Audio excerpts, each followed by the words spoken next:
Pernah kepikiran nggak gimana caranya pemerintah pusat bisa tahu kalau sebuah desa di pelosok butuh jembatan baru, atau desa lainnya butuh perbaikan sekolah? Nah, jawabannya itu ada di sebuah program super besar bernama PODES, atau Pendataan Potensi Desa. Yuk, kita bedah bareng-bareng. Apa itu PODES 2026 dan kenapa ini penting banget buat kita semua? Oke, jadi ini dia peta perjalanan kita. Kita mulai dari kenalan dulu. Apa itu PODES? Terus, kita lanjut ke tujuannya, cakupannya seluas apa, data apa aja yang dicari, jadwalnya kapan, dan yang terakhir, apa sih hasil nyatanya? Langsung aja kita mulai dari yang pertama. Jadi, apa sih sebenarnya PODS ini? Coba deh bayangin, ini tuh kayak Google Maps versi super detail untuk potensi setiap desa di seluruh Indonesia. Ini adalah fondasi data yang jadi penentu arah pembangunan negara kita. Simpelnya gini, BPS itu secara harfiah mengirimkan tim untuk memotret semua yang ada di setiap desa, mulai dari kondisi jalan, sekolah, sumber air, sampai kegiatan ekonomi warganya. Ini bukan survei biasa loh, ini satu-satunya pendataan yang selengkap dan sedetail ini di seluruh Indonesia. Tujuannya itu bukan cuma ngumpulin angka-angka kering di atas kertas, tapi benar-benar untuk melukiskan sebuah gambaran yang hidup, potret yang utuh dan detail tentang setiap desa di negeri ini, dari Sabang sampai Merauke. Dan, PODES ini bukan program kemarin sore loh, program ini udah ada dan terus berevolusi sejak tahun 80-an. Nah, yang keren, sekarang kita nggak perlu nunggu sensus besar lagi, karena ada pembaruan data setiap tahunnya. Jadi informasinya dijamin jauh lebih segar dan relevan. Oke, setelah puluhan tahun berjalan, sebenarnya buat apa sih semua data ini dikumpulkan?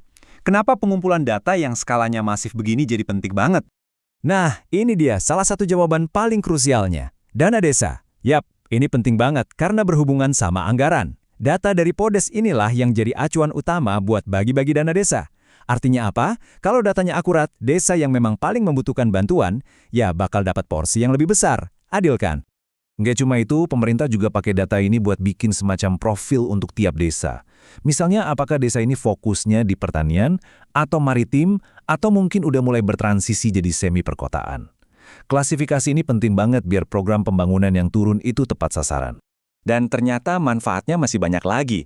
Data ini bisa dipakai buat mitigasi bencana, misalnya untuk memetakan desa mana aja yang rawan longsor.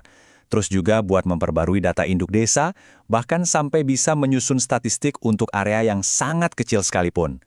Ini ngebantu perencanaan jadi super presisi. Sekarang, kita ngomongin skala. Seberapa masif sih proyek pendataan ini, dan informasinya didapat dari siapa aja? Yuk, kita lihat. Lihat angka ini deh. Lebih dari 84.000. Itulah jumlah desa, kelurahan, nagari, dan unit setingkatnya yang bakal didata. Kebayangkan, ini benar-benar sebuah operasi data raksasa yang mencakup seluruh negeri.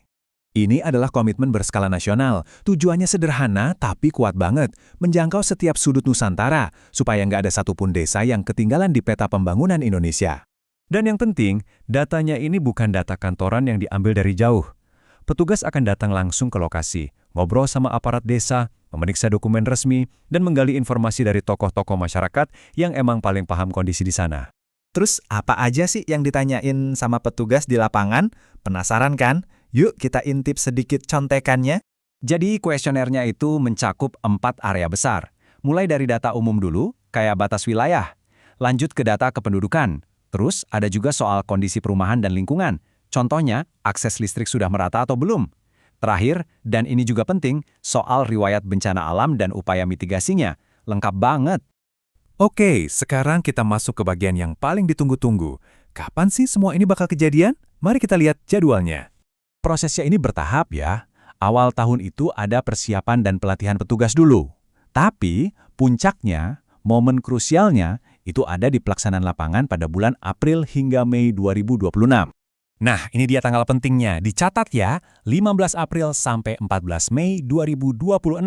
Selama 1 bulan inilah, seluruh petugas bakal serentak turun ke lapangan untuk ngumpulin data. Bisa dibilang, ini adalah jantung dari keseluruhan operasi PODES. Terakhir, setelah semua data terkumpul, diperiksa, dan diolah, lalu hasilnya jadi apa? Apa wujud nyata dari semua kerja keras ini? Data mentah tadi itu nggak cuma jadi laporan tebal yang menuhin rak ya, tapi diubah menjadi alat-alat bantu yang sangat powerful. Contohnya, ada indeks kesulitan geografis untuk bantu pemerintah memprioritaskan wilayah terpencil. Ada juga indikator pembangunan desa yang ibaratnya jadi rapor kemajuan setiap desa.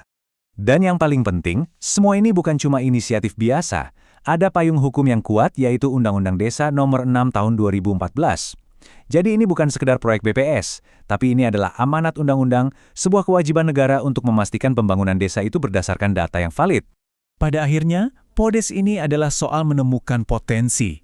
Soal melihat setiap desa, termasuk mungkin desa kita sendiri, bukan dari apa yang kurang, tapi dari apa yang dimiliki. Nah, pertanyaannya jadi buat kita semua. Kira-kira potensi luar biasa apa ya yang bakal terungkap dari desamu nanti?